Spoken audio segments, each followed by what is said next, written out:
¿Cómo no? Empezamos ahora entonces. Bien. Buenas tardes o buenas noches y bienvenidos a esta serie de eventos y dentro del marco del tema de esclerosis múltiple en el mes de la esclerosis múltiple, de conexiones. Vamos a comenzar hoy con una serie de charlas. En el día de hoy nos va a acompañar la doctora Valeria Rocha, que es una joven doctora muy bien formada en neurología y en esclerosis múltiple, gran interés en la esclerosis múltiple, se integra el equipo de gestión de esclerosis múltiple y de EMUR, y que además se integra el Comité Internacional de la Federación Internacional, Comité Internacional Científico de Esclerosis Múltiple en nombre de EMUR. El tema que nos va a comentar y a desarrollar en la tarde-noche de hoy es acerca de terapias complementarias y alternativas en la esclerosis múltiple, que indudablemente es de un gran interés, no solo para los pacientes, las personas que tienen esclerosis múltiple, sino para todas las familias, los acompañantes y, por supuesto, al resto de la comunidad médica. Adelante, entonces, Valeria. Bien, bueno, gracias Carlos por la presentación y bueno, obviamente gracias a EMUR por la oportunidad de invitarme a participar y ser parte de todas estas jornadas interesantes que están haciendo por el mes de la esclerosis múltiple. Como les decía Carlos, la presentación de hoy se va a tratar sobre las terapias complementarias y alternativas en esclerosis múltiple. Aclarar que yo no soy experta en el tema, pero bueno, es un tema que es de mi interés y que me ha llevado a investigar un poco, dado principalmente el uso, ¿no? la prevalencia, o sea, la cantidad de uso que hay en la población de lo que son las terapias complementarias y alternativas. La idea de hoy es hacer un poquito una puesta a punto sobre de qué se trata esta terminología, qué tipos de terapias hay, qué evidencia hay, qué riesgos pueden tener, etc. Bien, la idea no es hablar específicamente hoy mucho tiempo de ninguna en particular, sino que vamos a hacer más bien como un punteo general. Después si más adelante surgiera algún interés en alguna en particular, bueno, se podría de repente ver algún taller específico al respecto. Bien, entonces vamos a comenzar. Entonces, la primera pregunta que nos tenemos que hacer cuando estamos pensando en esta temática es, ¿qué es la terapia complementaria y alternativa? ¿No? Entonces, bueno, hay muchas definiciones, ¿sí? El concepto grande es la definición que propone la OMS, ¿sí? Es que es un conjunto amplio de prácticas de atención en salud que no forman parte de la propia tradición del país y no están integradas en el sistema sanitario principal, ¿sí? ¿Por qué es tan importante el tener en cuenta que no forma parte de la tradición del país? Porque no es lo mismo cuál va a ser una terapia alternativa en la India a cuál la va a ser en Uruguay, ¿no? O en China, por ejemplo.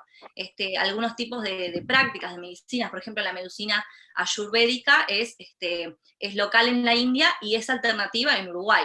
Por eso es importante siempre tener en cuenta en qué región nos encontramos. Tampoco es lo mismo una terapia alternativa en el medio rural que en el medio urbano, ¿no? Porque las prácticas de las poblaciones, según sus creencias y sus raíces socioculturales, van a ir cambiando, así como también va a cambiar la medicina que ellos consideran como convencional, ¿no? La medicina complementaria y alternativa sería como lo opuesto a la medicina convencional.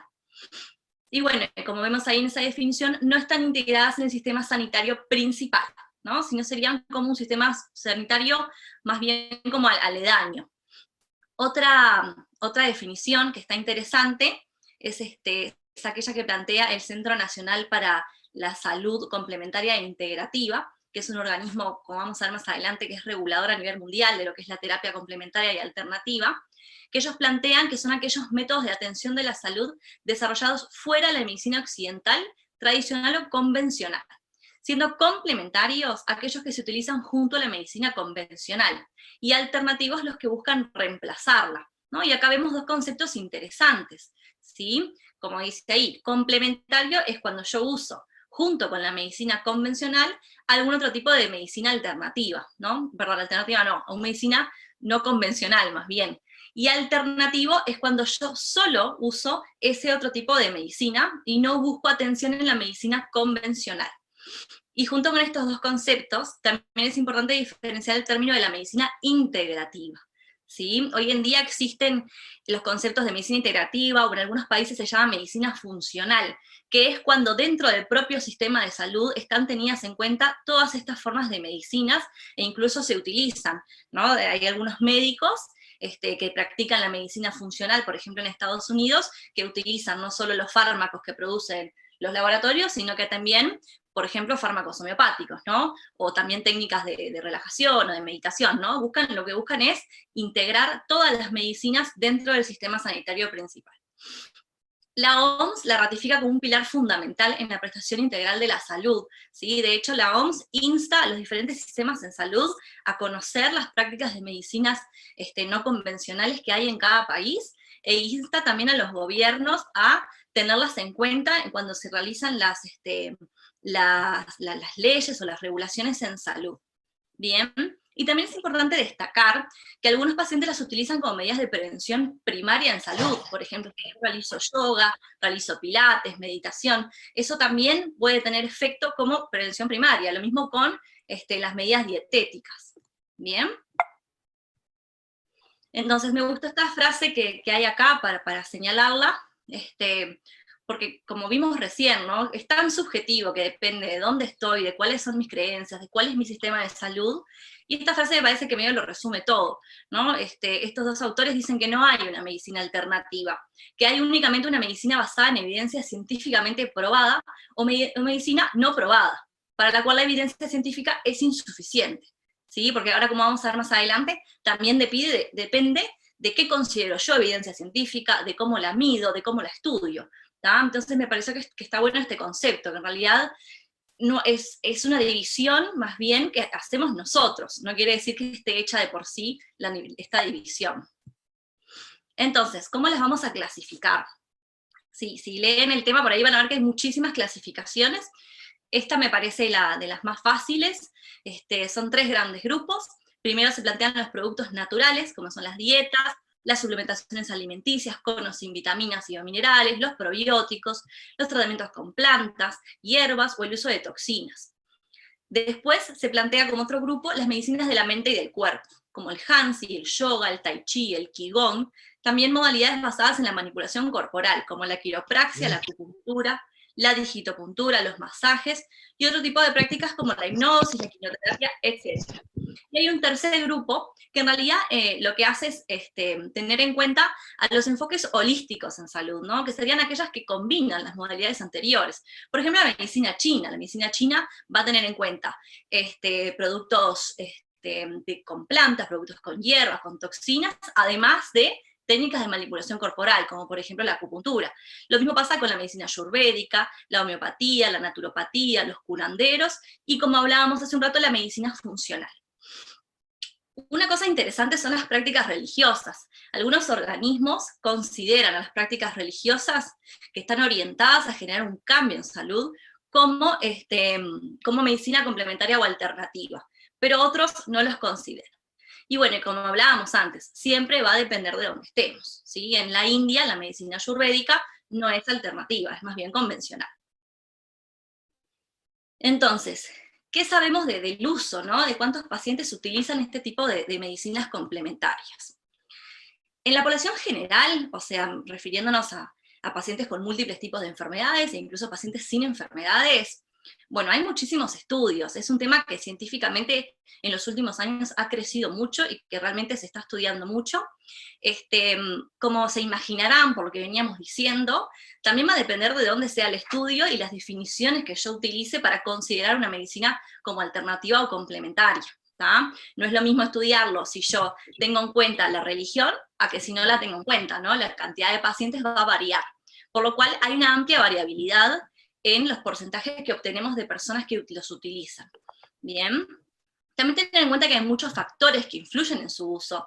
Por ejemplo, en algunos países de África, donde no hay acceso a la medicina convencional, el uso de medicinas complementarias y alternativas llegaría al 100%, ¿no? Todo lo que es la curación con raíces, con plantas, con yuyos, etcétera, ¿sí? Debido a que simplemente no hay accesibilidad a otro tipo de medicina. También sabemos que en los medios rurales el uso es más alto que en los medios urbanos. Esto puede tener que ver con, por ejemplo, dificultades para llegar a un hospital por lejanía, ¿sí?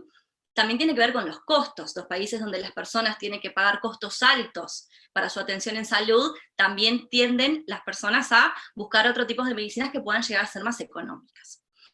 Sabemos que la región a nivel mundial que tiene el uso más elevado es en Asia del Este, ¿sí? Todo lo que es India, Japón, etcétera, con usos de hasta el 76% de la población. O sea que, como verán, es realmente alto. En Estados Unidos es un poquito menor, 38%, y en Gran Bretaña, 26%. Pero bueno, estos son números aproximados.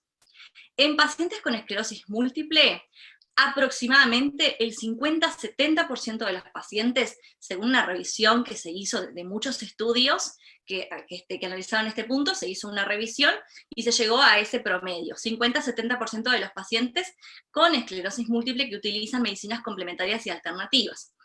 Interesantemente, solo el 10% lo hacen de forma alternativa. ¿Qué quiere decir? Que la mayoría, el restante 90%, utiliza la medicina, este tipo de medicinas no convencionales, en conjunto con sus tratamientos convencionales. Y bueno, ¿qué factores, no? ¿Qué cosas llevan, además de todo lo que hablamos, ¿no? Del medio, factores económicos, accesibilidad, etcétera? ¿Qué otras cosas hacen que las personas, los pacientes, busquen medicinas de tipo no convencionales? Bueno, la primera es algo que todos sabemos, que el tratamiento convencional con los que disponemos actualmente no curan a la enfermedad, ¿no? Entonces a veces los pacientes dicen, bueno, voy a buscar algo que me parezca que pueda curar la enfermedad, ¿sí?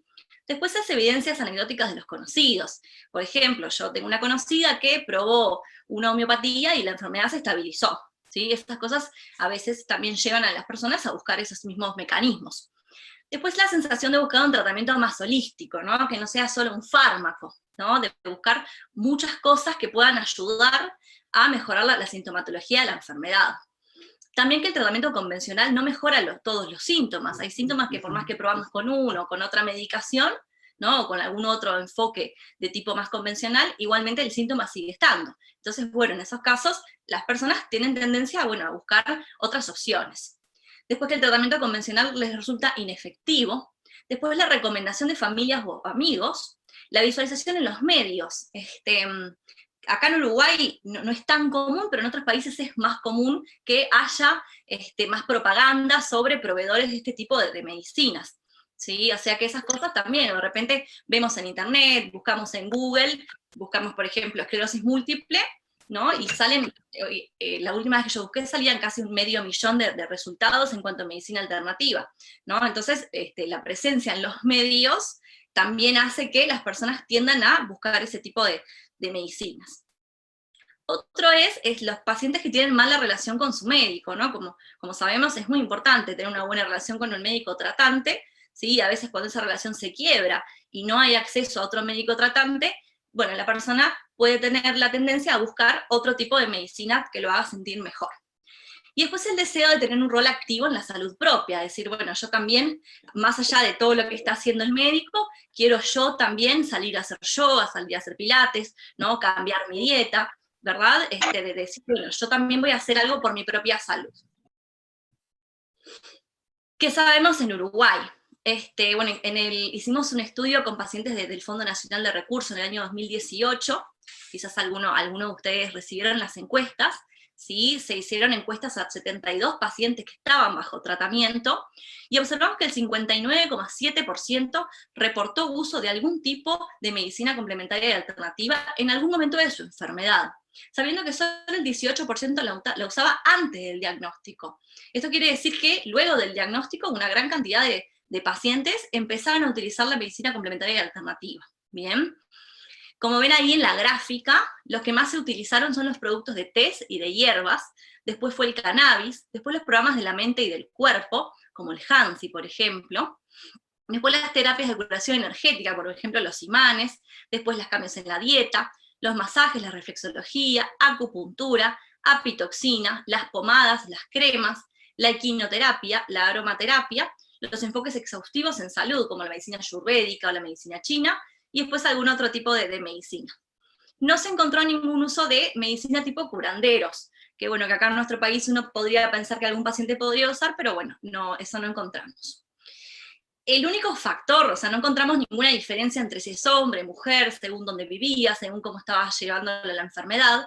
Si bien era una muestra chiquita, bueno, en esos factores no pudimos encontrar ningún indicador.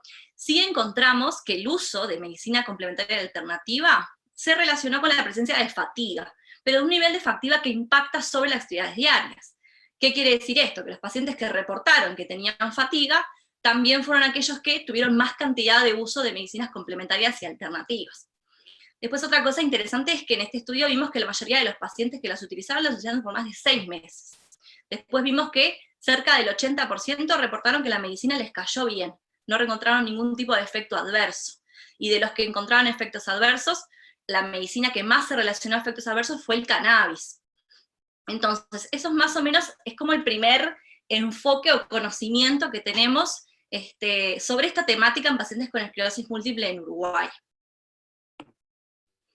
Entonces, ¿pueden ser beneficiosas las medicinas complementarias y alternativas? ¿No? ¿Por qué es tan interesante este tema? Es difícil saberlo, ¿no? Lamentablemente hay muchas dificultades para poder responder esta pregunta. Además que estamos hablando de un espectro muy amplio de cantidades, de modalidades. Fíjense que hemos nombrado la meditación, el yoga, la medicina china, la acupuntura, la apiterapia, la homeopatía. Estamos hablando de cosas muy diferentes. Algunas cosas contienen sustancias químicamente activas, y otras simplemente hablan de movimiento, ¿no? Entonces es muy difícil responder de forma general esta pregunta, ¿sí? Lo que sí me parece de interés es comentar que, ahí les puse una foto de 2 revistas que hay, ¿no? El de la izquierda, no sé si lo ven, si yo señalo, bueno, no tengo señalador, pero bueno, ahí ven que hay un journal de medicina complementaria alternativa, y el de la derecha, que dice BMC, también es una revista que se dedica específicamente a publicaciones científicas sobre medicina complementaria y alternativa. Y también hablando específicamente de la esclerosis múltiple, lo que está en verde ahí abajo es una guía que hay sobre medicina complementaria y alternativa en esclerosis múltiple, que es de la Academia Americana de Neurología. Ahí se hizo como un compendio sobre la información científica disponible de calidad de algunas de las medicinas, algunas de las modalidades. O sea que en realidad sí estamos como avanzando un poquito en el terreno a conocer qué es lo que hay, qué es lo que se usa y qué tipo de evidencias tiene. Pero ¿cuáles son las dificultades, no? Una de las dificultades principales es la falta de estudios científicos. Vieron que en la medicina nosotros tratamos de agarrar una población, de conocer esa población, de que sea más o menos similar, y bueno, y probar una intervención en una parte de la población, la otra parte de la población sin la intervención, y bueno, y ahí tratar de comparar parámetros subjetivos, por ejemplo, cuántos empujes tuvieron, cómo estuvo la resonancia, si progresó la discapacidad, ¿no? Y en función de eso tratamos de sacar conclusiones respecto a los tratamientos. ¿Qué pasa? En la medicina complementaria alternativa es muy difícil encontrar objetivos a estudiar, ¿sí? Porque en realidad, por ejemplo, en la meditación, ¿no? Es muy difícil saber cuál es el resultado objetivo de la meditación en la persona. Son parámetros muy personales, ¿no? Todo lo que es el depresión, bienestar, dolor. Entonces eso es una de las cosas que ha hecho que la investigación científica avanzara un poco más lento en este campo. Otro es que algunas modalidades no pueden ser sujetas a los parámetros actuales de evaluación científica, ¿no? Es más o menos lo que veníamos hablando. Después el financiamiento, sí es una realidad que en medicina gran cantidad de los estudios científicos son financiados por las grandes farmacéuticas que quieren probar los fármacos que crean, ¿no? Entonces, sí es cierto que si yo quiero probar la meditación, probablemente no mucha gente me vaya a dar dinero para que yo pueda hacer una investigación. Entonces, lamentablemente, el punto de vista económico siempre es un factor que influye. Después la falta de interés, ¿no? Es difícil también encontrar un cuerpo médico, un cuerpo científico que esté interesado en investigar sobre este tipo de modalidades, si bien los hay, no es lo más común. Y después la falta de formación. Yo personalmente, como médica, nunca a lo largo de mi carrera fui informada, ni tuve ningún curso, ni materia sobre este tipo de medicinas, ¿sí? De hecho, varios estudios han demostrado ya que la mayoría de las carreras de medicina no contemplan a la medicina complementaria y alternativa dentro de sus programas de estudiantes. Entonces, bueno, para nosotros también es un poco algo desconocido, ¿no? A veces, capaz que a alguno les habrá pasado que van al médico y le comentan, estoy usando Hansi, y les dicen, no uses eso porque no sabemos nada de eso. Vieron que lo desconocido nos da un poquito de miedo. Entonces, eso también tiene que ver con la falta de formación. Igualmente, como les decía, sí existe evidencia sobre alguna de estas modalidades, y es lo que vamos a ver un poquito en las próximas diapositivas, ¿tá? No es la mejor evidencia, pero bueno, de a poquito se viene avanzando en el tema. Otra cosa que hay que preguntarse, ¿no? Si yo estoy utilizando este tipo de terapias, ¿tengo algún riesgo? ¿Pueden ser peligrosas? Entonces, ¿qué sabemos? Primero que no todas tienen la misma capacidad de generar un riesgo. Por ejemplo, la meditación, ¿no? Es algo que en realidad es bastante benévolo, ¿no? Los enfoques de mindfulness, el Reiki, son terapias de bajo riesgo, porque yo no estoy introduciendo nada en mi cuerpo, no estoy haciendo un deporte de riesgo, ¿no? Entonces, estas terapias en realidad no tienen mucha capacidad de generar un riesgo. Pero sin embargo hay algunas que tienen riesgos documentados. Por ejemplo, las gotas GS, que en algún momento fueron retirados del mercado por casos de hepatotoxicidad. Bueno, ahora volvieron, tengo entendido, con un cambio de dosis, pero bueno, ahí hubo casos documentados de hepatotoxicidad. También sabemos que las dosis muy elevadas de vitamina D pueden producir toxicidad, ¿sí? Eso lo vamos a ver ahora más adelante. También se ha visto que en pacientes que se le hace manipulación quiropráctica de la columna cervical, se han observado ACV por disección de las arterias de la parte del cuello, ¿no? Entonces son cosas que pueden tener ciertos riesgos, principalmente si se practican por personas que no están entrenadas. Además, que algunas sustancias pueden tener interacciones farmacológicas, ¿sí? O sea, como ustedes capaz que ya saben, muchos fármacos son creados a partir de hierbas, de yuyos, de hongos, etcétera, ¿no? Entonces, a veces cuando yo pongo una sustancia química, aunque venga en forma de gotita o venga en forma de planta, no quiere decir que no corra ningún riesgo de que pueda ser tóxico o malo para mi cuerpo. De hecho, sabemos que existen plantas que pueden ser venenosas, ¿no? Acá es más o menos el mismo razonamiento. Sabemos, por ejemplo, que el ginkgo biloba interactúa con la aspirina y aumenta el riesgo de hemorragias, porque el ginkgo biloba tiene acciones antiplaquetarias de por sí. Entonces, si yo lo estoy tomando y además tomo aspirina, tengo que tener cuidado, ¿bien? Esos son algunos ejemplos nomás. También sabemos que en los estudios realizados, más del 80% de los pacientes niega haber sufrido efectos adversos, ¿no? Y eso igual está bueno y es importante. Siempre hay que consultar y notificar al equipo médico tratante sobre el uso de las mismas. Aunque sepamos que al médico no le gusta o que no quiere, está bueno que sepa, ¿no? Porque de repente uno viene con un funcional del hígado alterado y bueno, el médico tiene que saber, para poder interpretar esa información, tenemos que saber todos los yuyos, todas las hierbas, etcétera, que está consumiendo el paciente. Bien. Y otro punto que me pareció que es muy interesante para las personas con esclerosis múltiple, es que hay algunas modalidades que prometen estimular al sistema inmune, ¿sí? Entonces, los pacientes con esclerosis múltiple en realidad no se benefician de una sustancia que estimule el sistema inmune, ¿no? Al revés, lo que queramos es que el sistema inmune esté menos activo, ¿tá? Entonces hay que tener cuidado con ese tipo de información. Un ejemplo es la quinasia, que es esa flor que está ahí abajo, ¿sí? Que se vende como estimulante del sistema inmune, que en realidad no sería beneficioso en estos casos. Bien, ¿qué tengo que saber si tengo ganas de probar una medicina complementaria y alternativa? En algunos países existen como proveedores de medicinas complementarias alternativas que conocen, algunos conocen su propio campo, otros conocen una visión más global. Acá en Uruguay en realidad no hay alguien específico que se dedique a la globalidad de este tipo de terapias, ¿no? Sino que hay personas que se van a dedicar a una u a otra. ¿Qué cosas importantes hay que saber sobre el Uruguay? No hay legislación específica sobre la medicina alternativa en sí. Algunos países lo tienen, y la OMS de hecho recomienda que los países la tengan. En Uruguay no tenemos sobre la medicina alternativa como concepto global, pero sí lo hay sobre algunas modalidades. Por ejemplo, la acupuntura solo puede ser practicada por médicos acupunturistas. ¿no? Estos son médicos, doctores en medicina, ¿sí? Que además tienen que hacer un curso de acupuntura. ¿tá? O sea que eso es algo que es importante, que si yo voy a ir a hacerme acupuntura, chequee que la persona que me la está haciendo esté formada de la forma adecuada.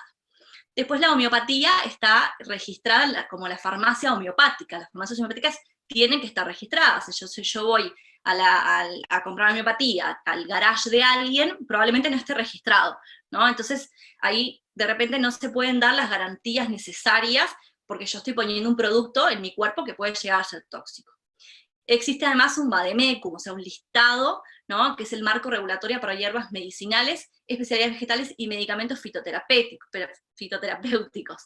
¿Sí? ¿Qué quiere decir esto? Que la farmacia homeopática o el homeópata, cuando tiene una nueva sustancia, tiene que registrarla y tiene que estar aprobada por el Ministerio de Salud Pública. También son cosas que, si yo voy a ir a buscar, tengo que chequearlas. El cannabis medicinal también está regulado desde el año 2017, ¿sí? Y de hecho existe la Asociación de Medicina Canábica. Bien. Y bueno, como les decía, a nivel mundial existe un organismo regulador, ¿tá? Como habíamos hablado antes. Esto me pareció muy interesante, porque es una circunstancia que vemos frecuentemente de una persona que va y paga un montón de plata por un tipo de medicina, y después resulta que en realidad lo habían estafado, ¿tá? Entonces, ¿cuándo debo sospechar?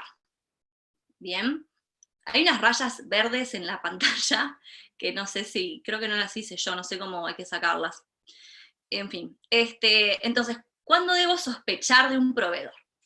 Primero cuando se anuncia como una cura para la enfermedad, ¿sí? Hoy en día no hay una cura demostrada, ni en medicina convencional, ni en medicina alternativa, ¿tá? Entonces, si una persona viene y me promete que me va a curar la enfermedad, bueno, yo ahí tengo que sospecharlo, porque créanme que si alguien tuviera la cura para la enfermedad, eso ya sería mundialmente famoso. Después sí nos piden que paguemos todo por adelantado, ¿tá? También hay que tener cuidado, porque lamentablemente en este campo, como en todos los campos, hay personas que se dedican a estafar, ¿sí? Prometiendo cosas que en realidad no son. Después que el tratamiento funcione como una fórmula secreta, ¿tá? Eso también es algo que nos tiene que hacer un poquito sospechar de lo que nos están vendiendo. Otro es que el profesional que lleve a cabo el tratamiento alternativo no quiera trabajar con el médico, ¿no? Que dice, no digas nada a tu médico, o no comentes. ¿Sí? Esas cosas también hay que tener cuidado, porque en realidad un buen profesional, tanto el médico tanto el médico de medicina convencional como el proveedor de medicina alternativa, van a querer el bien del paciente, entonces van a querer trabajar en conjunto, ¿sí? Entonces hay que tener cuidado con esas personas que tratan como de estar más bien en secreto. Después de las personas involucradas en el tratamiento aseguran que existe una conspiración médica o científica en contra de ellos. Bien, esto la verdad que me pareció interesante, ¿tá? Porque todo este tipo de personas que tratan como de ocultarse, hay que tener cuidado porque pueden estar proviéndonos de un producto que en realidad no es lo que dice ser. Después cuando la publicidad cita los testimonios de los clientes satisfechos, ¿no? Como una propaganda, cuando nos están queriendo vender algo como si fuera una propaganda, hay que tener cuidado. Después, si el producto o el tratamiento se anuncian a través de un mail directo o una llamada, ¿sí? O también anuncios en el periódico, ¿no? Cosas que parecen poco serias. Y por último, de proveedores que son difíciles de localizar o que cambian sus datos con frecuencia. Me pasó una vez de ver una paciente que me comentó que estaba recibiendo un tratamiento que le había costado muy caro, ¿no? Y que las personas que se lo estaban proviendo se mudaban constantemente y cambiaban constantemente el teléfono, ¿no? Parece bastante evidente que esa persona está haciendo algo que está por fuera de la ley, ¿tá? Entonces son cosas en las que ustedes tienen que sospechar. Siempre hay que tomar decisiones informadas y no apresuradas, ¿sí? No dejen que les vendan algo y decidan ya. Lo pueden pensar, lo pueden hablar, lo pueden comentar con su médico, pueden buscar información, ¿tá? Pero hay que tener cuidado y siempre sospechar. De la misma forma que capaz que sospechamos si el interferón me va a hacer bien o no, si el interferón funciona y buscamos en internet, bueno, esto es lo mismo, no hay que regalarse con ninguna de estas cosas. Bien, entonces, si les parece, vamos a ver algunos ejemplos. La idea es hacer un punteo general sobre algunas de las cosas que ustedes estuvieron preguntando, y la idea no es hablar mucho tiempo de nada en específico, como les había dicho. Sé que hay muchas preguntas sobre el cannabis, quizás más adelante se pueda ver de hacer algo específico sobre el cannabis, ¿tá? Pero bueno, vamos a ver algunos ejemplos. Entonces, empecemos con el cannabis, ya que era el el que levantó más preguntas, ¿no? Vieron que ahí arriba les puse un pulgar para arriba y un signo de interrogación. Eso quiere decir que no está todo saldado al respecto. Entonces, ¿el cannabis es alternativo o no es alternativo? ¿No? Hoy en día existe evidencia científica sobre el cannabis, y de hecho existe el cannabis en preparación farmacológica, ¿no? Entonces, hay que ver si es alternativo o no. Y bueno, va a depender precisamente de la vía de administración y de la preparación. Porque si yo tengo el cannabis, que lo consumo en gotas de preparación farmacológica, entonces ahí no va a ser tan alternativo. Pero el cannabis, por ejemplo, inhalado, probablemente sí lo sea, ¿sí? ¿Qué pasa? ¿Cuál es la diferencia? Principalmente el tema de la composición, ¿sí? Si yo compro un cannabis que fue hecho en una farmacia canábica, ¿no? Y sé qué porcentajes tiene de THC y de cannabidiol, entonces ahí es una cosa, pero otra cosa es cuando si yo fumo o compro un aceite de cannabis que hizo la vecina, en realidad no sabemos cuáles son los componentes de esa planta. Y sí está visto que diferentes concentraciones de THC y de cannabidiol producen diferentes efectos, ¿tá? Por eso es importante saber qué estoy usando, ¿bien? Respecto al uso del cannabis, un estudio argentino reportó uso en personas con esclerosis múltiple hasta un 30%, de los cuales el 40% habían empezado luego el diagnóstico. O sea que en realidad la mayoría ya utilizaban cannabis en alguna de sus formas. En el estudio que hicimos del Fondo Nacional de Recursos, un 39% de los que usaron medicina alternativa utilizaron cannabis. Es un porcentaje bastante similar. El cannabis tiene evidencia positiva, o sea, hay estudios que han mostrado efectos positivos en medidas subjetivas, en medidas reportadas por el paciente, en espasticidad, en dolor, en sueño y en problemas urinarios. ¿Sí? Esta es la evidencia que tenemos. Si yo tengo alguno de estos problemas, el cannabis podría ser de utilidad para mí. Bien.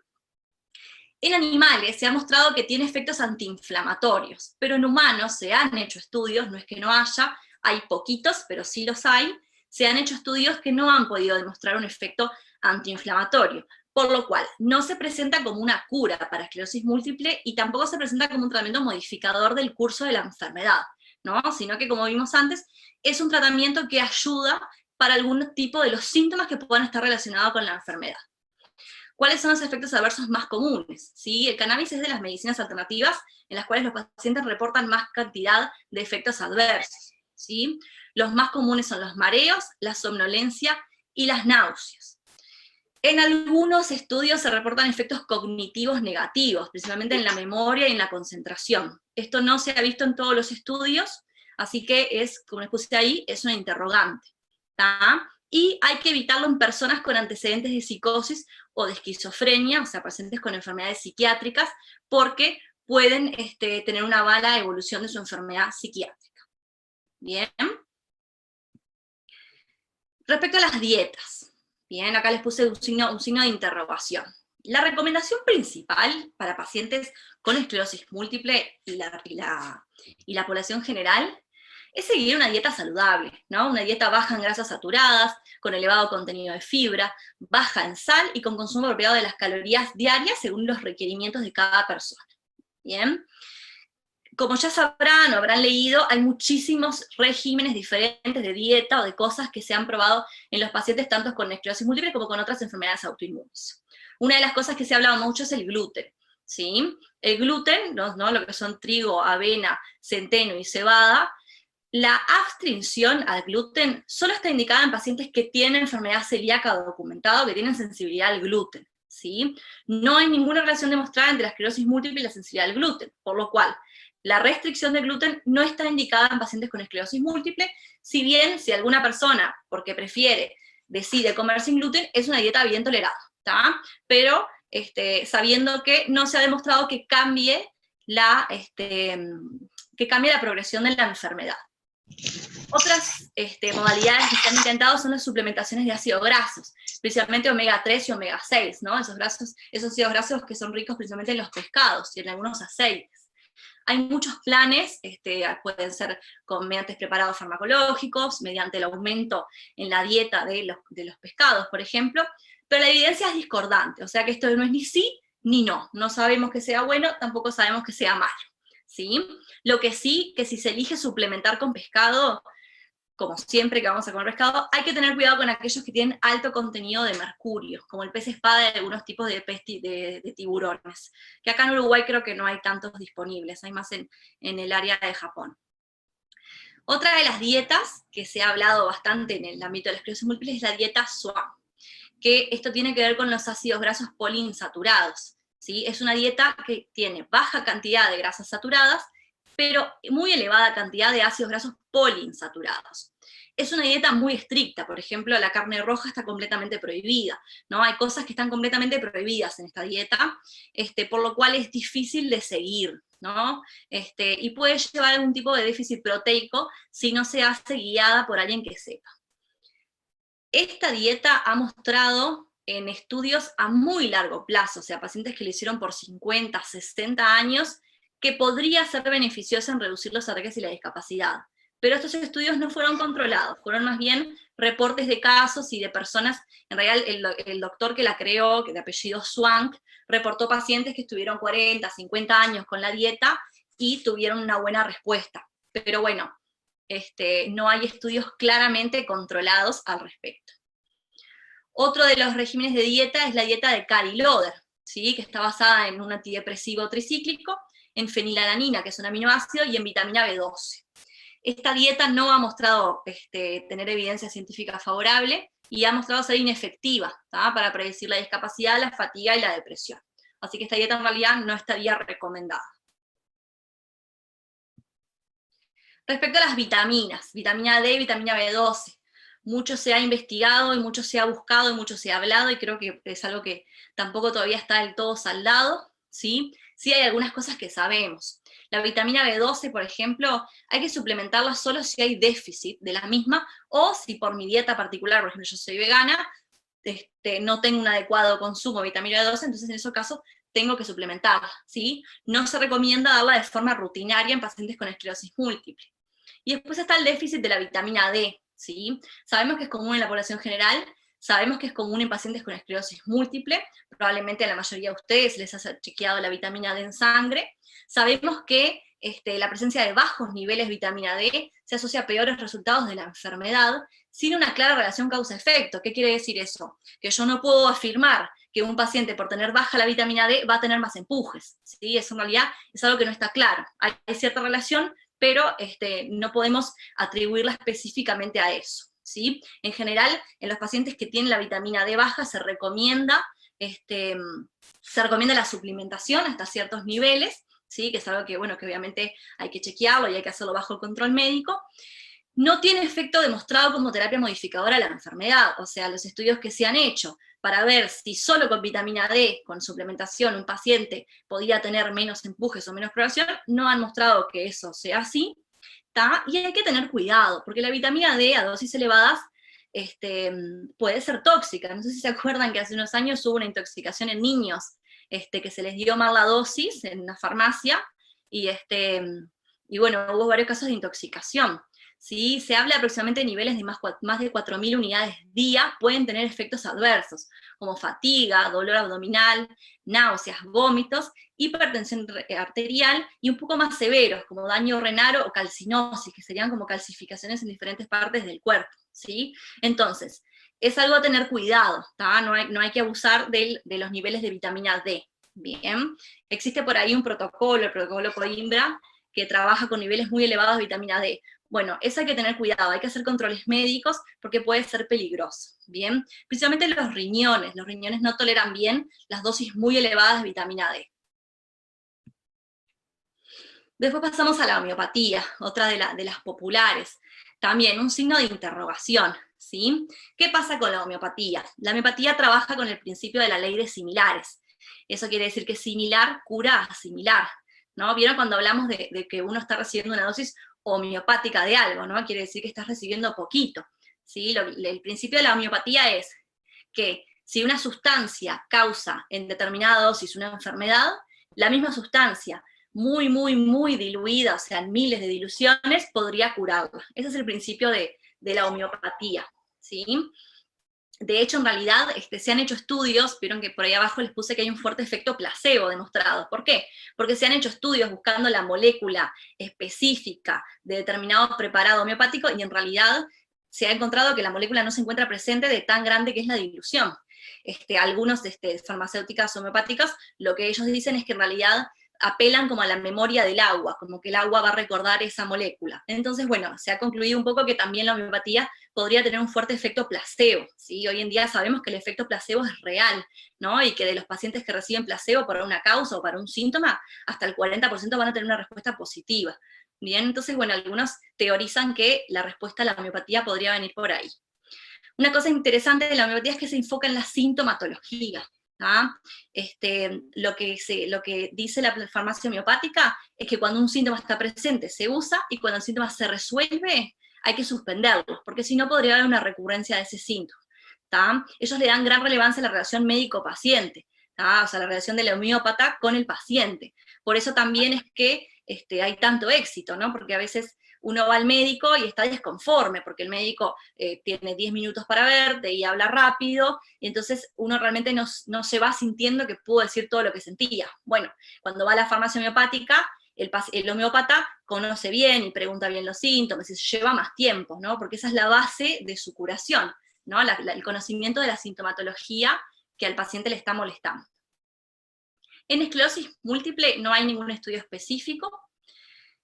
Hay algunos preparados homeopáticos que sirven para la prevención de infecciones virales, principalmente de la infección por el virus influenza, ¿no? Y esto se ha visto en enfermedades autoinmunes, como en la esclerosis múltiple, que la prevención de una infección viral podría impedir la precipitación de un empuje, pero no quiere decir que actúe sobre la enfermedad en sí, sino lo que estamos previniendo son infecciones virales, principalmente respiratorias. Y la homeopatía en general es segura, pero hay casos descritos de reacciones alérgicas severas, así como hay casos descritos de toxicidad, porque algunos de estos preparados pueden contener estos componentes que les puse ahí, arsénico, cadmio, mercurio, etcétera, que pueden ser tóxicos para el cuerpo. O sea que también hay que tener cuidado y siempre informar cuando uno está recibiendo este tipo de fármacos, porque no dejan de ser fármacos. Bien. Respecto a las hierbas, yuyos, etc., también otro campo muy amplio, ¿no? Hay muchísima variedad. Siempre usar con precaución, porque también pueden tener interacciones. Hay algunos que sabemos que son positivos y que son buenos. Por ejemplo, los arándanos para prevención de infecciones urinarias, eso probablemente les han mandado, comer arándanos, tomar jugo de arándanos, incluso creo que hay hasta preparaciones en fármacos para prevención de infecciones urinarias, y eso tiene buena evidencia ya demostrada. La valeriana para el insomnio, el psyllum para la constipación, y el ginkgo biloba, que tiene evidencia para la fatiga. No así para el deterioro cognitivo. Es común que la gente consuma ginkgo biloba para la memoria, pero en realidad los estudios científicos no han mostrado que el ginkgo biloba prevenga el deterioro cognitivo. También tener cuidado, como hablamos antes, ¿no? Aquellos que pueden estimular el sistema inmune, como la alfalfa, el ajo, la equinacia, el ginseng, los hongos shiitake, la espirulina y la garra de gato. Hay que evitarlos, obviamente no quiere decir que no puedan comer ajo, pero bueno, tratar de no hacer dietas, por ejemplo, basadas en ajo. Aquellas personas que comen los dientes de ajo, hay personas que los comen, ¿no? Bueno, esas cosas hay que tratar de evitarlas cuando uno tiene una enfermedad autoinmune. Y bueno, tener cuidado que muchos pueden causar daño, tanto renal como hepático, y tener principalmente cuidado si uno también toma un tratamiento modificador de la enfermedad, por lo que hemos dicho antes, ¿no? Pueden haber interacciones farmacológicas. Bien, respecto a la acupuntura, vieron que ahí les puse un pulgar para arriba, ¿sí? La acupuntura es una técnica de uso milenario que forma parte de la medicina tradicional china, y su principio es que el cuerpo está dividido en usos o en meridianos por donde fluye la energía, ¿no? Y en el caso de que haya una enfermedad, lo que se produce es una alteración de ese flujo energético normal. Existen aproximadamente 400 puntos de acupuntura. No tienen que ver con los puntos del sistema nervioso, ¿sí? O sea, no es que se estimulan nervios en específico, sino que es otro concepto, es otra filosofía. Hay otras modalidades similares, como la acupresión o la digitopresión, que es similar aunque sin agujas, ¿no? Lo mismo con la auriculaterapia, también se manejan en función de puntos energéticos. O la moxibustión, no sé si alguna vez vieron, que se ponen unas ventosas que son como como un recipiente grande de vidrio calientes, ¿no? Y eso se aplica también en estos mismos puntos de acupuntura. La acupuntura en sí tiene evidencia positiva, que está estudiada y que está demostrada en muchos síntomas, principalmente la depresión, ansiedad, los trastornos de vesicales, la constipación, mareos, fatiga, dolor, trastornos del sueño y temblor, ¿sí? También reduce la presión arterial.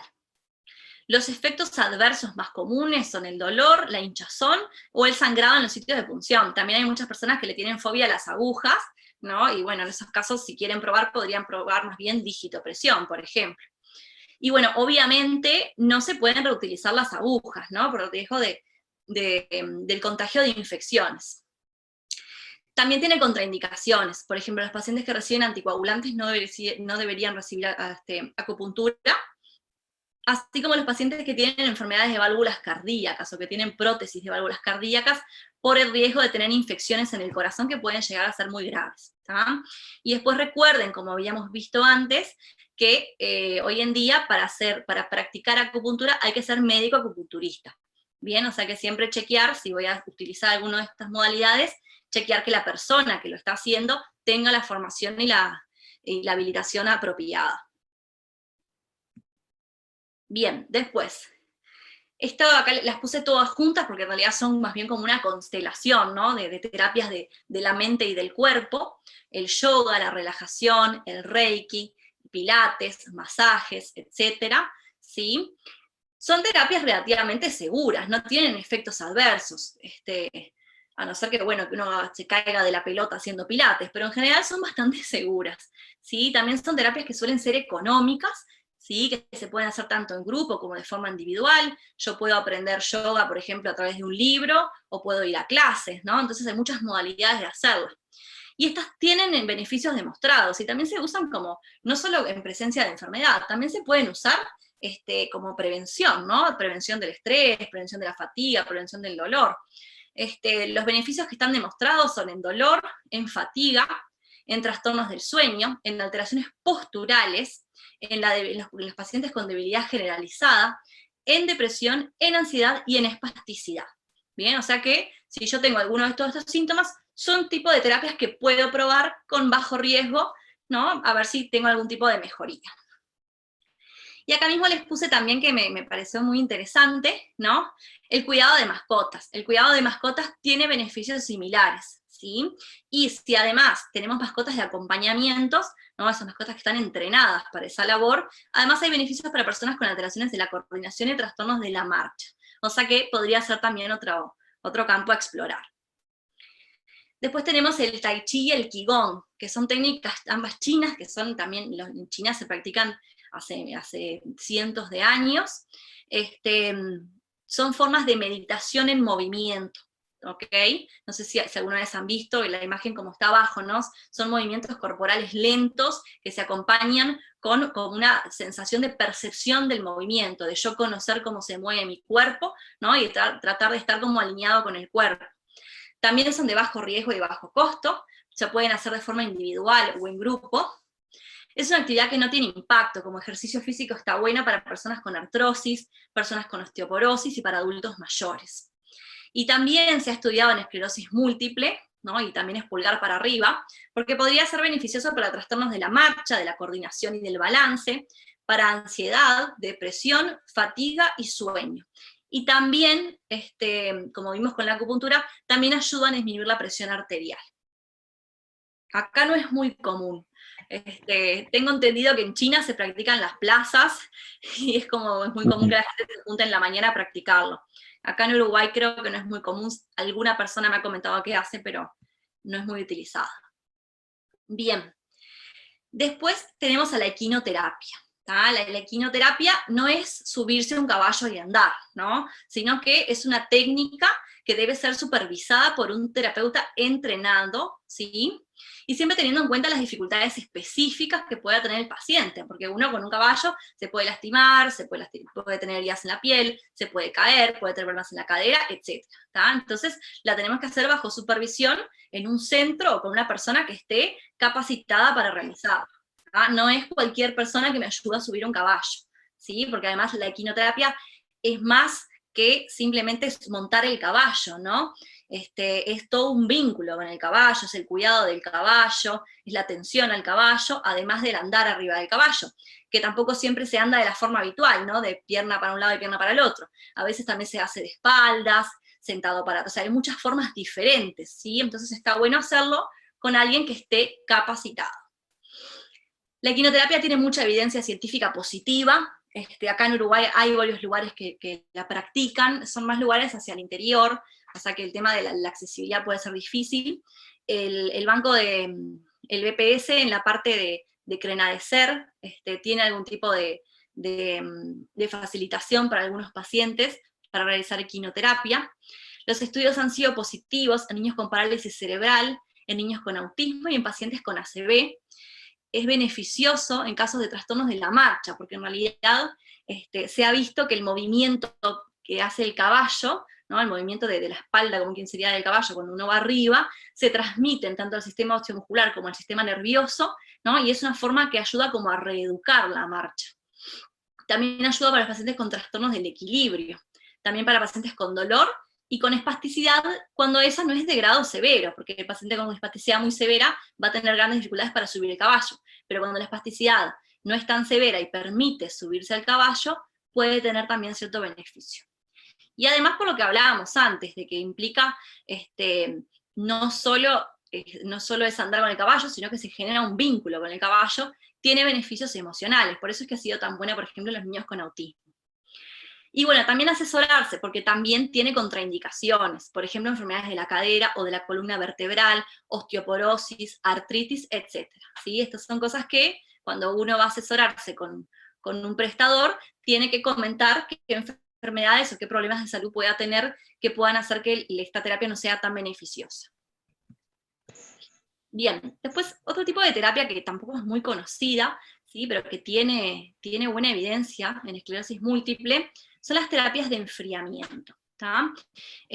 Vieron que probablemente ustedes ya lo sepan, ¿no? Que cuando hace calor o hacen fiebre, los síntomas tienden a empeorar, ¿no? Esto está basado en el hecho de que los nervios conducen más lentos, entonces cuando ya hay una lesión, ¿no? Si encima por el aumento de la temperatura el nervio conduce más lento, la sintomatología que ya tenemos va a empeorar. Bien, entonces las terapias de enfriamiento básicamente se enfocan en este principio, ¿sí? Y hay muchas modalidades. Y algunas son cosas muy simples, si bien tienen como un nombre grande, son cosas muy simples. Por ejemplo, baños de agua fría, usar ventiladores, aire acondicionado, evitar los ambientes calurosos. Vieron que siempre se les dice, ¿no? Evitar, por ejemplo, los spas o los jacuzzis muy calientes. Bien, también se pueden colocar packs de hielo y el consumo de bebidas frescas. Y después hay formas más complejas, como ven en la imagen de ahí abajo, hay chalecos que tienen temperatura controlada, ¿sí? Entonces hay formas que están un poquito más regulados. No sé si en algún lugar acá en Uruguay se utilizan estas formas más controladas. La verdad que estuve buscando y no encontré mucha cosa. Bueno, como decíamos, el enfriamiento puede producir una mejoría de los síntomas al mejorar la velocidad de conducción nerviosa, y esa es la base de la cual se asienta esto. Existen estudios bien conducidos, o sea, buenos estudios con buena calidad, que han tenido resultados positivos en pacientes con esclerosis múltiple, en lo que es fatiga, disfunción vesical, alteraciones cognitivas, incoordinación, disfunción sexual, espasticidad, temblor, debilidad y dificultades visuales, ¿no? O sea que en realidad, como ven, el espectro de síntomas que pueden mejorar es bastante amplio, ¿tá? Y estas terapias suelen ser bien toleradas. Después tenemos la apiterapia, ¿no? De la apiterapia, o sea, la terapia con abejas, es algo de lo cual se ha hablado mucho en el curso de la esclerosis múltiple y otras enfermedades autoinmunes, ¿sí? Como verán, les puse un pulgar para abajo, ¿tá? Por lo que estuve averiguando, la evidencia no es muy positiva, ¿sí? La apiterapia se refiere tanto al uso de abejas, como ven en la imagen de ahí, ¿no? Que se toma una pinza, se coloca la abeja, y lo que se hace es, básicamente, la picadura de la abeja, ¿sí? O sea, se lleva la abeja a picar, ¿sí? O de productos derivados de las mismas, como el polen, la miel o la jalea real. ¿Qué pasa? Se ha visto que el veneno de la abeja puede tener sustancias antiinflamatorias, Sin embargo, los resultados han sido mixtos, o sea, algunos estudios, tanto en animales como en humanos, han mostrado que esas sustancias actúan como antiinflamatorios, y en otros han demostrado actuar como proinflamatorios. Entonces realmente no hay una conclusión al respecto, ¿sí? Y lo que sí tiene es que tiene un riesgo elevado de efectos adversos. Lo más común son las reacciones alérgicas a nivel del sitio de inyección. O sea, como sabrán, muchas personas son alérgicas a las abejas, y la picadura de muchas abejas puede producir un daño real e incluso comprometer la vida, ¿sí? Tener en cuenta que reacciones alérgicas graves pueden ocurrir en personas que nunca tuvieron alergia a nada, ¿tá? Entonces es medio impredecible. Y también hay reportes de toxicidad hepática. Y los estudios que se han hecho con derivados de las abejas, como vimos hoy, polen, miel o jalea real, no tienen evidencia positiva. O sea, ninguno ha demostrado mejorar el curso de la enfermedad ni de los síntomas. Así que en realidad la apiterapia no está muy recomendada. Otro es el oxígeno hiperbárico, ¿sí? O como por ahí le llaman también la ozonoterapia. Es la exposición a altas presiones de oxígeno en una cámara especialmente diseñada para ese fin. Esa es la forma correcta de hacerlo, ¿no? Porque como hablamos antes, hay muchos proveedores que nos venden cosas que no son. En realidad, para administrar oxígeno hiperbárico, la cámara tiene que ser especialmente diseñada para eso, son unas cámaras grandes. En la década de los 80 se hicieron algunos estudios en animales que fueron positivos, pero esto no se pudo confirmar posteriormente, así que en realidad en esclerosis múltiple no hay evidencia. Sí hay evidencia para otras enfermedades, para el caso de quemaduras, para la intoxicación por monóxido de carbono, por la enfermedad por descompresión de los buzos y para la exposición a radiación. En estos casos no está recomendado, ¿sí? Pero en realidad la esclerosis múltiple no está recomendado, y de hecho en el año 2010 hubo una revisión al respecto, y bueno, y la recomendación es que no está recomendado. Se suele tolerar bien, puede tener efectos visuales transitorios, pero también puede haber efectos adversos graves, como el colapso pulmonar, las lesiones en los oídos, que pueden ser irreversibles, las convulsiones y la aparición de cataratas. Así que, ojo con esto, y además no está recomendado en pacientes con esclerosis múltiple. Después tenemos la terapia con imanes, que es un tipo de terapia energética, ¿no? Que también tiene años de evolución. Hay muchas formas de administrarla, ¿vieron? Como ven ahí, esa persona tiene unos imanes, pero también hay imanes de tipo eléctricos, las terapias electromagnéticas, ¿sí? O sea que hay diferentes formas de administrarla. Debe ser administrada por un profesional entrenado, ¿sí? ¿Por qué? Porque no todos los imanes tienen el mismo campo de intensidad magnética. Entonces, la persona que lo va a administrar tiene que saber qué es lo que está administrando, ¿tá? Porque a veces intensidades muy grandes pueden tener ciertos riesgos, que ahora los vamos a ver. También existen actualmente, incluso dentro del campo de la medicina convencional, existen tratamientos con terapia, con ondas electromagnéticas. Por ejemplo, los resonadores. Los resonadores trabajan con campos magnéticos.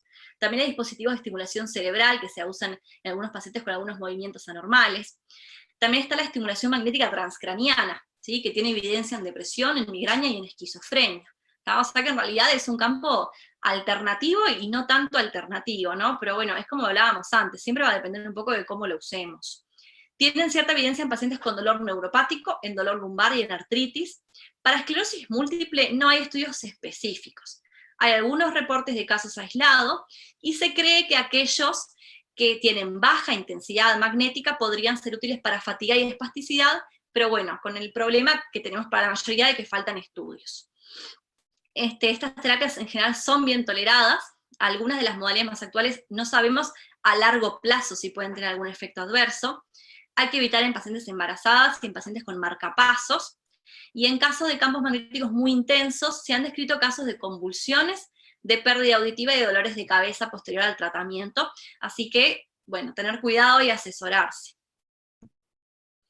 Y bueno, y por último les quería recomendar este libro que se puede conseguir en internet, que lo escribió Allen Bowling, que es un neurólogo que se dedica a esclerosis múltiple y está es el profesor de la Universidad creo que de Texas, si mal no recuerdo, que en realidad habla un poco de todo esto que estábamos viendo y de muchísimas más modalidades, y también hace como un resumen un poco de la evidencia, habla mucho de las hierbas, de los yuyos, de cuáles pueden tener interacciones. Es bastante interesante, así que si alguien lo puede conseguir, se los recomiendo. Y bueno, gracias por su tiempo y por escucharme. Creo que hay algunas cosas en el chat. A ver si... No sé si alguien quiere Valeria.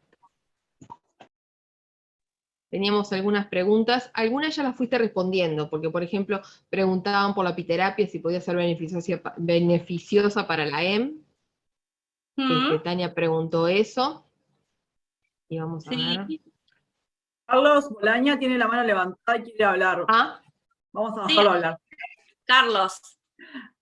Prende tu micrófono, Habilitalo, Carlos, que te lo apagamos. Ahí va. ¿Me escuchan? Bueno, buenas noches a todos. Quería felicitar a Valeria, realmente excepcional la exposición. Aprendí mucho, quería agradecerle a Valeria por realmente excepcional y realmente hizo una exposición muy clara, muy actualizada, realmente aprendí, te quería felicitar. Con respecto al tema de terapias alternativas, Valeria hizo muy bien la distinción que es la terapia alternativa. Yo creo que separaría, yo soy de los que cree que el cannabis no es una terapia alternativa, pero digo, yo creo que eso va para otro tema y no es el tema de hoy. Yo quiero dejar de saltar una cosa importante. La medicina la ejercen los médicos. Entonces, cualquier alternativa terapéutica no hecha por médicos, yo creo que se debe descartar. La medicina la ejercen los médicos. Entonces es importante tener el título de médico para ejercer la medicina. Las medicinas alternativas creo que también debe ser ejercida por médicos, porque el control, el conocimiento, es importante que haya un título respaldado. Y quería, lo que es a veces interesante, es el tema de todas estas medicinas, las alternativas, es cuánto juega el efecto placebo. El efecto placebo y todo lo que es, hablamos del componente mágico de la medicina, que también es muy, muy difícil distinguir cuánto va de placebo y cuánto no va de placebo. Entonces, es difícil. La única de las otras medicinas que tiene realmente, está considerado, que tiene evidencia, es la acupuntura para el dolor. El resto, como dijo Valeria, algunos dicen que sí, otros dicen que no, pero creo que la acupuntura, es más, se ha integrado al sistema de salud. Hay mutualistas que tienen acupuntura. Por lo tanto, la acupuntura es una de las terapias que puede ayudar mucho en el dolor, en espasticidad, sobre todo en dolor crónico. No quiero hablar, no voy a extenderme más, pero realmente quería felicitar a Valeria, realmente un trabajo muy lindo, muy detallado, y bueno, gracias a ella por habernos enseñado hoy, y gracias a EMUR por permitirnos, y creo que importante es también el conocimiento, ¿no? La información. Eso también es otro elemento que yo siempre recalco. Es importante estar informado. Creo que esto es muy importante para eso, ¿no? Bueno, gracias, Valeria, Mónica. No, gracias a ustedes. A ustedes que nos dedican su tiempo. Mirando tenemos unas preguntitas en el chat, sí. No sé si vos las ves ahí. Ahí va. Estoy mirando acá. Pregunta, por ejemplo, si una interrupción. Sí, Carlos, claro. Tengo levantada la mano. ¿No la ven que la tengo levantada? Perdón. Hay manos virtuales y manos reales. No, yo quería primero felicitar a Valeria porque fue una excelentísima exposición. Me encantó. Ahora, yo creo que la medicina complementaria, o tú le llamas complementaria alternativa, es importante, pero creo un poquito como dijo Carlos Bolaña, que si una persona está haciendo algo de eso, o desarrollando algo de eso, es fundamental que lo sepa el médico neurólogo o el médico de cabecera de la persona con esclerosis múltiple, en este caso, tiene que saber, porque hay algunas medicinas complementarias que hemos utilizado a lo largo de nuestra vida y que sabemos que no van a hacer mal a la persona. Por ejemplo, nosotros ahí en la policlínica utilizábamos mucho la equinoterapia, que incluso vamos a algunos lugares a dar las clases a los próximos docentes de equinoterapia, en un lugar que es en Solimar, el centro hípico de Solimar, y vemos que eso le hace muy bien a los pacientes y que más allá de que se caigan del caballo, que hay que evitar eso, pero nunca se cayó ninguno, por ejemplo. Y eso es una técnica que para el equilibrio, a mí personalmente, me ha dado resultado, que para el equilibrio no hay nada, ningún fármaco prácticamente. Otra cosa que es interesante es el Hansi. Nosotros tenemos cierta experiencia en la policlínica, de clínica, con Hansi, sobre todo para los dolores irritativos. Y nos pareció que se lograron buenos resultados y no es una cuestión tóxica. Ni que hablar que las dietas saludables son fundamentales, me parece también. El enfriamiento, también tú te referiste al enfriamiento. En el clínicas teníamos un fisioterapeuta allí, en la policlínica de clínicas, que venía con unas compresas heladas y había una mejoría notable de los pacientes de la espasticidad. Una cosa que me gustaba decir, que estuviste muy bien cuando hablaste sobre la vitamina D, hay que tener mucho cuidado con la vitamina D y no producir toxicidad, porque vieron ustedes que por allí hay gente que está haciendo un protocolo que se llama Coimbra, que les da vitamina D en gran cantidad y puede llegar a ser tóxica. Entonces hay que tener mucho cuidado en ese sentido de que el médico neurólogo, tiene que saber lo que está haciendo el enfermo, porque hay cosas que son tóxicas. Por ejemplo, la apiterapia. Es interesante la apiterapia, pero no para la esclerosis múltiple, en mi opinión. Porque es un inmunoestimulante la apiterapia. Entonces, a una enfermedad que es autoinmune de por sí, si tú le das estímulo de la inmunidad celular, no creo que le vaya a salir, todo lo contrario. Entonces, en definitiva, decir que las terapias estas pueden llegar a ser importantes más allá del efecto placebo que evidentemente existe, pero creo que pueden llegar a ser muy importantes como elementos complementarios que el médico tiene que saber, el médico neurólogo tiene que saber bien lo que está haciendo el paciente, y tener mucho cuidado también de no modificar el tratamiento farmacológico y no farmacológico que el médico neurólogo está indicando, ¿no? Que no influya en contra. Pero son cuestiones que se abren, es un panorama que se está abriendo, que puede ayudar al enfermo, y si ayuda al enfermo, macanudo.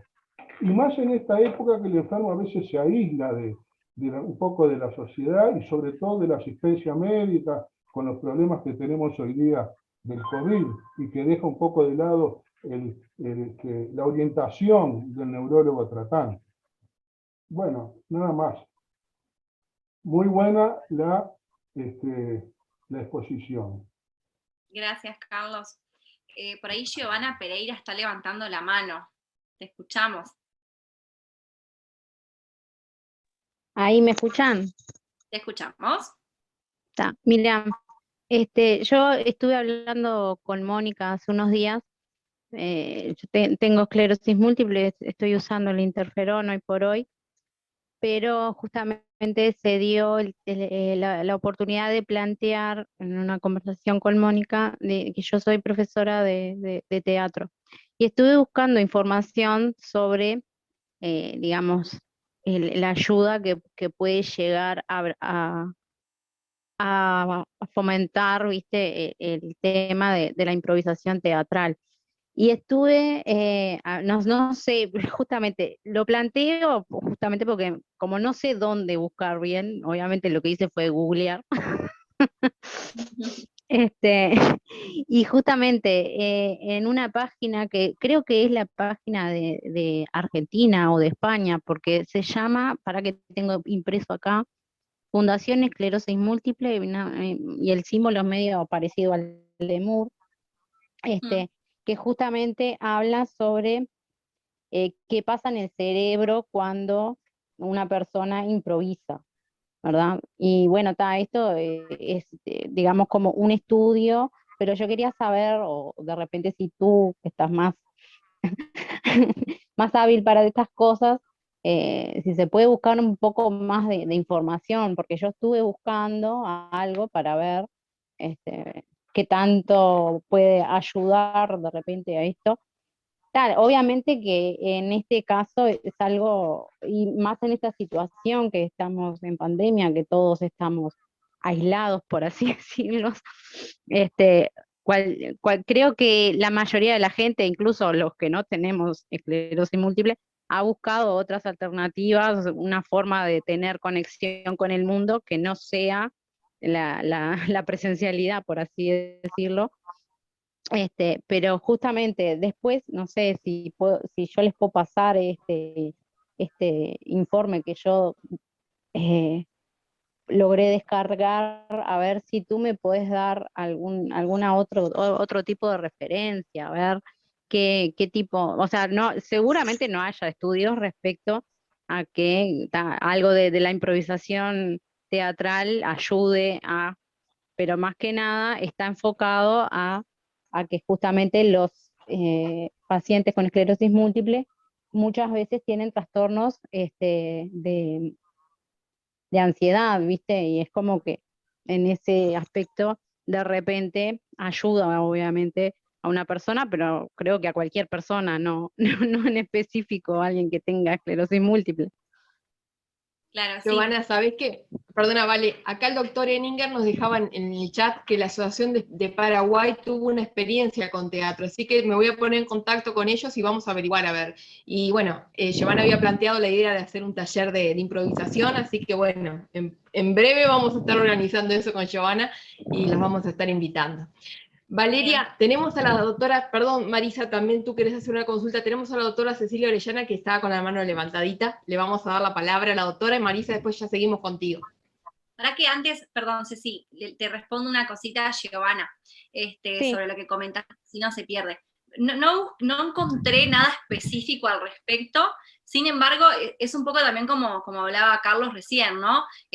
Si tú querés probar improvisación teatral, es algo que probablemente no vaya a tener un riesgo alto para ti, ¿no? Se me ocurre que, pero como pensando yo, que podría tener, sí, beneficios también a nivel cognitivo, ¿no? No solo de improvisación, sino también, por ejemplo, del recordar las frases, ¿no? Después, obviamente, si es en grupo, todo eso es estimulante para el cerebro, ¿no? Participar en ese tipo de actividades. Pero bueno, también es lo que te haga sentir bien, ¿no? Si a ti te hace sentir bien, ¿no? Entonces, obviamente está bueno y hay que darle para adelante y es algo que no va a tener un riesgo particular para ti. Sí, hay que tener cuidado con aquellas cosas que pueden tener un riesgo. Pero bueno, voy a investigar un poco más. Si encuentro algo, te lo hago. ¿Te puedo hacer otra pregunta? Decime. Por ejemplo, porque yo usé un tiempo una homeopatía, pero uno de mis empujes fue una neuritis óptica y fui a una homeopatía, pero por ejemplo, en el caso de la acupuntura, si yo quisiera iniciar una terapia de esas, ¿cómo le digo a la persona que me está ofreciendo el servicio, cómo puedo certificar yo si esa persona es apta para realizar? Y a ver, para que sea apta para realizar tiene que ser un médico, ¿no? Doctor en medicina que haya hecho el curso, hay un curso de acupuntura, hay una asociación de acupuntura del Uruguay, eso lo puedes buscar en internet y ahí podés ver las personas que estén habilitadas para realizarlo. Algunos son los reumatólogos, anestesistas, personas que se dedican a dolor, que practican la acupuntura. No sé, también el tema de los prestadores de salud, hay prestadores de salud que tienen la acupuntura dentro de sus prestaciones. Capaz que te recomiendo empezar por ahí, preguntar en tu prestador de salud, a ver si ellos tienen algún médico que administre acupuntura. Si no, buscar en la web de la Asociación de Acupunturistas del Uruguay. Pero tiene que ser un doctor en medicina. Ahí está. Dale, bárbaro, gracias. Bien, perdón, Ceci. No, todo bien. Bueno, obviamente me uno al coro. En primer lugar, buenas noches a todos. Valeria, excelentísimo. Y sobre todo felicito la amplitud mental tanto de Moore para invitarte como de tu forma de encarar el tema. Creo que es fundamental tratar de abrir un poco todo lo que es el panorama, tanto diagnóstico, que ya va por nuestro lado, pero terapéutico, con el tema de la medicina integrativa, en realidad, que es la complementaria más la alternativa. Básicamente me parece excelente el hecho de encararlo de esta manera, de no demonizarlo y de no subestimarlo. Creo que muchas veces hay determinados encares médicos en que no, bueno, si es complementaria, si es alternativo, y en realidad no, porque si le hace bien al paciente, un poco estoy totalmente de acuerdo con lo que le acabas de decir a la paciente que acaba de consultar por el tema del teatro, si te hace bien y te sentís bien y no te está haciendo mal, yo creo que eso es lo ideal. Si viene por efecto placebo, por el efecto que venga real o no, creo que me parece que eso es totalmente valioso y que el paciente, la enfermedad y el cuerpo son del paciente y que nosotros podemos encauzarlos y ayudarlos, pero obviamente la medicina tradicional no tiene todas las respuestas y menos en esta enfermedad. Así que felicitaciones a este tipo de encare, felicitaciones a Emur por invitarte y felicitaciones a ti por una linda charla. Que pasen muy bien. Gracias, Ceci. Después Doctora Cecilia, vamos a comprometerla acá entre todos a que un día de esto nos dé una charla sobre la medicina canábica. Sí, cómo no, pero con muchísimo gusto. De hecho, bueno, que sea para informarnos. Sí, no me quise poner a hablar de eso ahora, porque bueno, para no llevar mucho tiempo, pero efectivamente estoy de acuerdo con el doctor Bolaña, que mencionó que el cannabis no es una medicina alternativa, nosotros ni complementaria ni integrativa, el cannabis es un neuromodulador en realidad. Lo que pasa es que, tal cual dijo Valeria, es muy importante saber qué estamos usando en realidad en el cannabis, qué variedad, qué quimiotipo de cannabis se usa, qué balance tienen los diferentes quimiotipos, y también si es puro hay que evaluar otras sustancias que se llaman terpenos, que vienen en la sustancia natural. Es decir, todo eso es muy interesante y obviamente, como varios de ustedes saben, yo hace muchos años que trabajo con cannabis y he tenido muy buenos resultados en algunas indicaciones, no en todas, tampoco es mágico. En realidad es un neuromodulador como otros que usamos los médicos. Pero bueno, muchas gracias, Mónica, también por mencionarme, y por supuesto voy a estar con el sueño, que como todos saben también es lo mío, así que bueno, nos vemos pronto. Sí, el viernes de la última semana vamos a contar con la charla de Cecilia. Muchísimas gracias. A ustedes. Bueno, Marisa.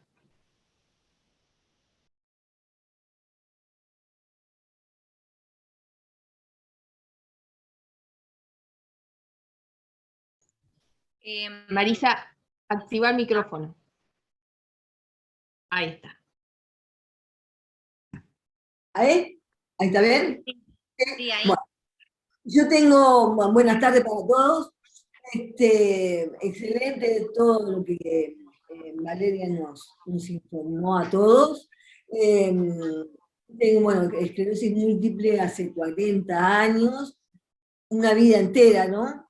Y he probado muchas cosas, pero siempre lo que he estado es con la medicina del neurólogo, lo que me diga, ¿no? Y siempre he seguido eso. Por el costado, he probado cannabis y no me ha dado resultado. Lo único que me ha dado resultado es el yoga. Por eso sí, por eso encuentro paz, tranquilidad, me encuentro a mí misma. Con el yoga, incluso yo tuve un encuentro telefónico con el doctor, ¿cómo es? ¿Cómo sale ahora? Ellinger, porque tenía problemas de plasticidad, y él me decía de algunos remedios que hay, ¿no? Pero lo solucioné con el yoga. Sintiendo, ¿tengo plasticidad en las manos?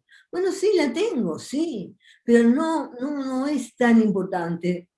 Es más importante sentir que hago cosas bien, lo que puedo hacer, y es como que pasa a segundo lugar la espasticidad, cosa que me ha pasado con las piernas también, que tenía espasticidad en los muslos.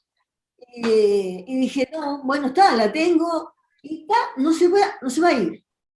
Pero voy a seguir caminando, y voy a seguir.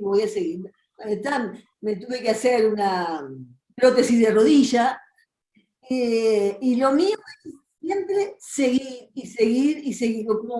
O sea, la esclerosis múltiple va de la mano, al lado mío, De repente va poniéndome obstáculos, ¿no? Pero yo, como que es una amiga mía, una buena amiga, yo no le causo mal y trato de que ella no me cause mal. Esa es mi forma.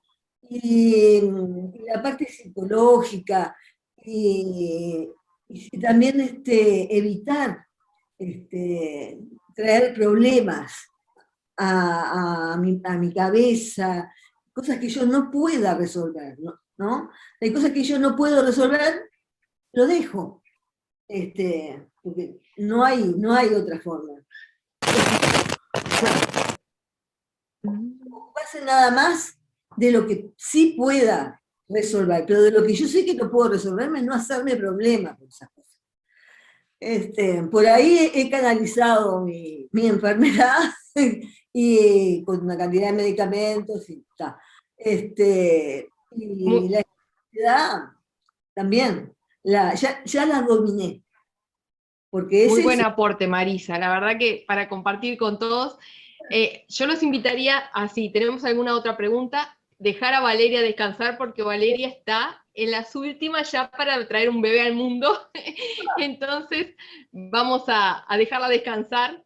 La verdad que nos dedicó un tiempo hermoso. No sé si tienen alguna otra consulta, porque en el chat hablaban de ¿cómo es de lo de las abejitas, pero ya como que, no sé si Tania sigue por ahí, que fue la que había consultado. Natalia Orellano apuntó sobre el Ormus.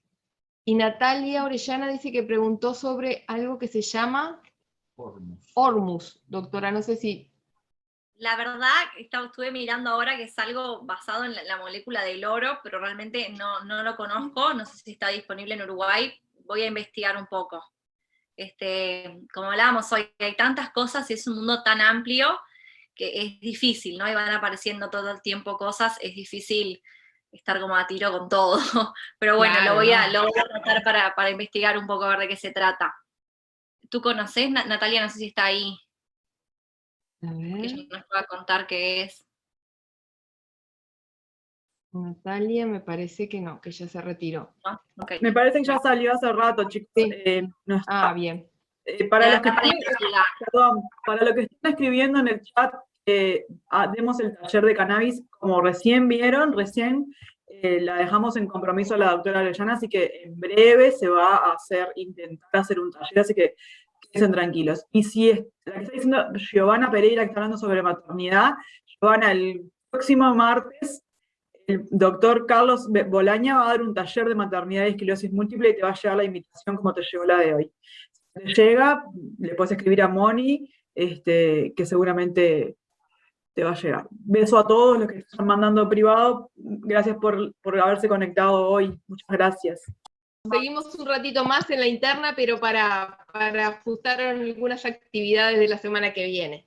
Bueno, gracias a ustedes, nos vemos. Cuídense. Chao. Gracias. Muy lindo todo. Chao. Muchas gracias, Alicia. Gracias. Chao. Chao. Chao. Chao.